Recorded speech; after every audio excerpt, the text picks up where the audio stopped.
안녕하세요. 돌쇠 뉴스 시작합니다. 영국 옥스퍼드 대학과 프랑스 파스테르 연구소의 공동 연구진이 45개국의 코로나 감염 실태를 조사한 결과가 학술지 네이처에 발표됐는데 그 내용이 일본에 전해졌군요. 오늘 오후 일본판 중앙일보가 보도한 꼭꼭 숨어있는 기사인데요. 한국의 감염률이 세계 최하위 페루가 최고를 기록했고 한국의 치사율은 27위, 일본의 치사율이 1.09%로 세계 1위를 기록했다는 결과입니다. 이에 대해 일본 누리꾼들은 믿을 수 없다면서 대만이나 독감 백신 치사율을 들먹이는 엉뚱한 반응을 보이고 있는데요. 야후 추천 순으로 보시겠습니다.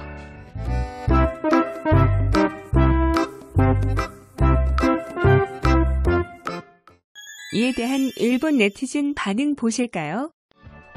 7월경에 나온 데이터를 보면 일본의 치사율은 세계 평균을 밑돌고 있었습니다. 그 후 일본에서 희생자가 크게 증가했다는 소식은 듣지 못했습니다. 일본의 치사율이 가장 높다고 하는 기사는 과연 정확한 것일까요? 뭔가 특수한 조건이 붙은 데이터인 건 아닐까요? 한국시가 좋아하는 1위를 했다니 다행이네요. 일본은 무서운 곳이기 때문에 이대로 거리를 두셔도 좋다고 생각합니다. 마침 노재팬을 추천하고 있으니 정말 다행이 아닐까요? 한국은 현재 규제 단계가 높아짐에 따라 가게에 들어갈 때 열을 재고 주소 또는 전화번호와 성명을 기입해야 합니다. 감염자가 발생하면 인근 입점자에게 연락하여 PCR 검사를 요청해야 하기 때문입니다. 음식점은 21시 이후, 체인점 카페는 종일 테이크아웃만 그런 식으로 철저히 했고 10월 초에는 추석 명절이었는데도 가족을 소중히 여기는 한국인들이었지만 모두 귀성하지 않아 제2파를 가라앉힐 수 있었습니다. 한국은 카페 강국으로 스타벅스에서 클러스터가 발생했을 때 마스크를 착용한 직원은 걸리지 않고 마스크를 벗은 손님의 감염률이 높았죠. 음식을 먹을 때만 마스크를 벗는 등 어린아이까지 마스크를 철저히 착용합니다. 지금은 1단계가 되어 코로나 상황 하에서도 거의 일상으로 돌아와 있습니다. 사람들이 움직이고 있지만 앞으로도 철저히 유지될 거라고 생각합니다. 일본의 치사율이 높은 것은 초기 PCR 검사를 하지 못했고 치료가 늦어진 것이 원인이다. 이 점은 누구나 이해하고 있다.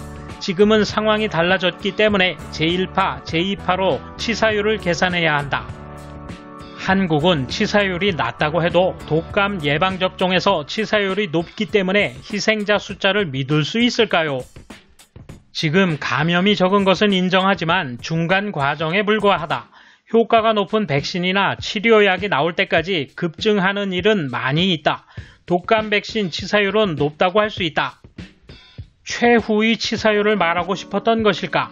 지금까지 비슷한 이슈가 계속 나오면 계속 뒤집혀왔던 과거를 재평가해 봅시다. 과거로부터 배우지 않을 거예요. 그거 잘 됐네요. 하지만 45개국에 대만이 들어있지 않기 때문에 실제로는 가장 최상위가 아닙니다.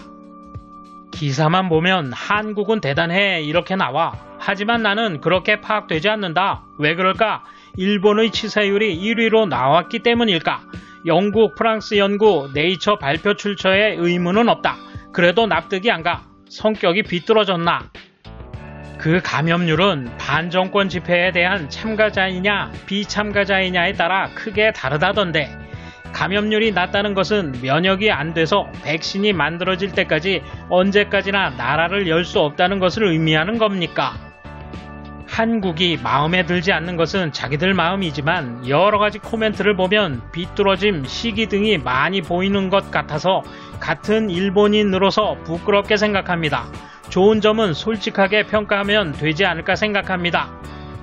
일본은 방사선, 코로나 모두 위험하기 때문에 일본 방문 같은 행동은 하지 않도록 방탄소년단의 돈벌이도 거절합니다. 돌쇠 한마디. 대만을 소환하거나 독감 백신 운운하는 건 참 없어 보입니다. 우물 밖에서 자기들을 어떻게 바라보고 있는지 이렇게 알려줘도 모르니 오늘도 안심입니다. 감사합니다. 돌쇠 물러갑니다. 이번 소식은 여기까지입니다. 시청해주셔서 감사합니다. 돌쇠처럼 우직하게, 마님처럼 화끈하게